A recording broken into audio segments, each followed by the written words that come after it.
So hello students, आज के इस नए वीडियो में हम पढ़ेंगे सच्चिदानंद हीरानंद वातस्यायन अज्ञेय। इसकी दाएं है आज थका ही हारिल मेरा, वावरा अहेरी, शब्द और सत्य, मेरे देश की आंखें। इनकी कविताओं की व्याख्या और आलोचना करेंगे इस वीडियो में, ठीक है ना, इन सारी कविताओं की। आनंद हीरानंद वातस्यायन अज्ञेय का जानकारी इसके कुछ ब्रीफ में जान लेते हैं इसके बारे में, ठीक है ना। सच्चिदानंद हीरानंद वातस्यायन अज्ञेय हिंदी साहित्य में नई कविता आंदोलन के प्रमुख स्तंभों में से एक थे। उनकी कविताएं आधुनिक चेतना, गहरी दार्शनिकता, अस्तित्ववादी दृष्टिकोण और व्यक्तिवादी स्वर के लिए जानी जाती है। वे शब्द और भाव के गहरे संबंधों को उजागर करते हैं और पाठकों को आंतरिक आत्मसंघर्ष, सामाजिक यथार्थ और मानवीय संवेदनाओं से जोड़ते हैं। आज के इस वीडियो में हम इन 4 कविताएं, जैसे कि आज थका ये हारिल मेरा, और बावरा एहरी, और तीसरा है शब्द और सत्य, और चौथा है मेरी देश की आंखें, इन सबको विस्तार से आलोचना और व्याख्या करेंगे। तो चलिए वीडियो को तो चलिए हम पहला कविता को पढ़ते हैं, ठीक है ना, इसकी व्याख्या करते हैं। पहला कविता है आज थका ही हारिल मेरा। इसमें मनुष्य की थकान और आत्मसंघर्ष की विवेचना करते हैं, ठीक है ना। कविता की विषय वस्तु कुछ इस प्रकार है कि इस कविता में अज्ञेय ने मनुष्य की आंतरिक थकान और निराशा के रूपित किया है, ठीक है ना। यह थकान केवल शारीरिक नहीं बल्कि मानसिक और आध्यात्मिक भी है। मानवीय अस्तित्व के अस्थिरता, संघर्ष और पराजय के अनुभवों को उजागर करती है। इसकी कुछ मुख्य पंक्तियां कुछ इस प्रकार है कि आज थका ही हारिल मेरा, आज व्यथा से झड़ा आज व्यथा से झरझर झरता, ठीक है ना।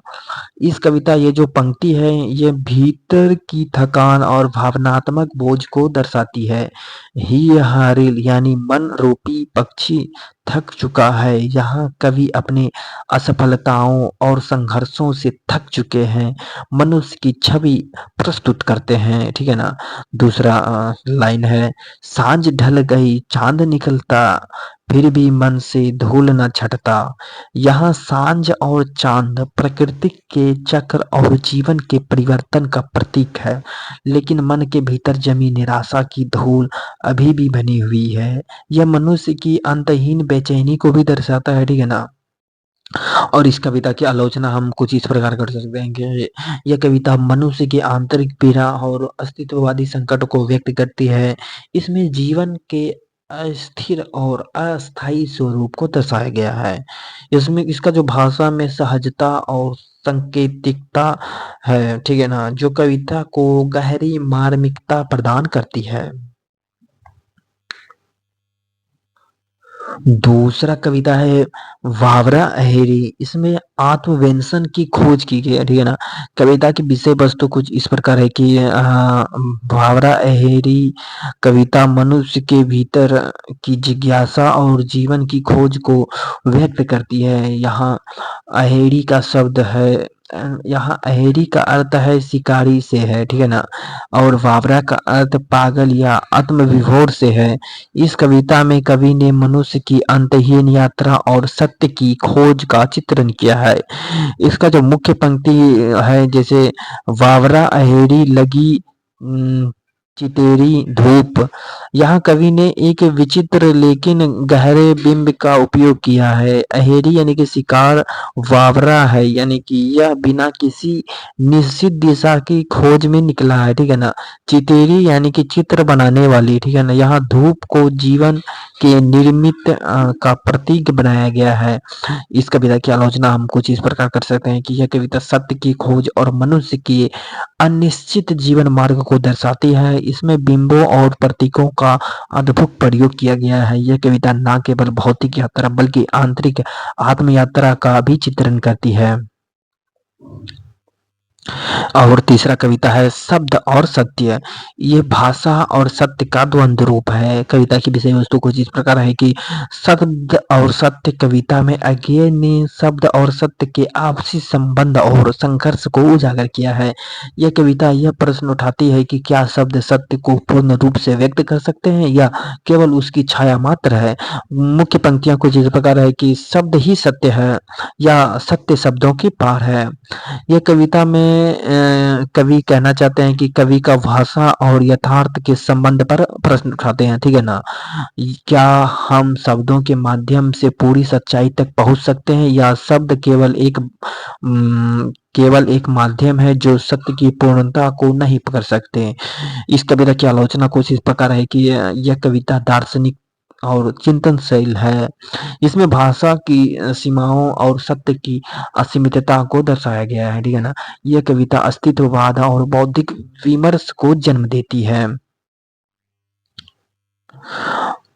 और चौथा कविता है मेरे देश की आंखें। इसमें समाज और राजनीति की आलोचना की गई है। इस कविता की विषय वस्तु कुछ इस प्रकार है कि मेरे देश की आंखें। कविता एक राजनीतिक और सामाजिक व्यंग्य है जिसमें कवि ने देश की जनता और उसके नेताओं के संबंधों को दर्शाया है। यह कविता नेताओं की चालाकी, जनता की बेबसी और लोकतंत्र की वास्तविक स्थिति पर टिप्पणी करता है, ठीक है ना? मुख्य पंक्ति और उसकी व्याख्या कुछ इस प्रकार है कि जैसे कि मुख्य पंक्ति में है मेरे देश की आंखें चुप है, शांत है मगर देखती है। यहाँ कवि ने जनता की चुप्पी को दिखाया है। जनता न्याय और अन्याय को देखती तो है लेकिन चुप रहती है। यह चुप्पी उसकी लाचारी, असहायता और भय का प्रतीक है। और कविता की आलोचना कुछ इस प्रकार है कि यह कविता राजनीतिक और सामाजिक यथार्थ को दर्शाती है। इसमें नेताओं और जनता के संबंधों पर कटाक्ष किया गया है, यानी कि प्रहार भी किया गया है, ठीक है ना? यह कविता आज के संदर्भ में उतनी ही प्रासंगिक है जितने अपने समय में थी।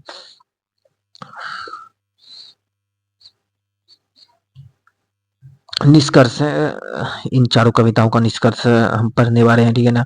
अज्ञेय की काव्य शैली और उसकी प्रासंगिकता।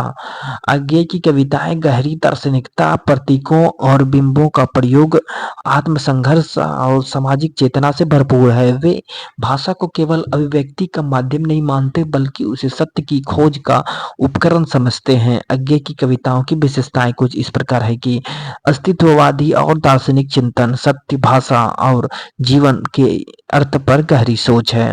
व्यक्तिवादी दृष्टिकोण में व्यक्ति के आंतरिक संघर्षों का चित्रण किया गया है और प्रतीकात्मक और बिंबिकात्मक शैली इसके हर कविता में गहरे बिंब और प्रतीकों का उपयोग किया गया है। सामाजिक और राजनीतिक चेतना में जनता और सत्ता के बीच संबंधों की भी पड़ताल की गई है इनकी कविताओं में।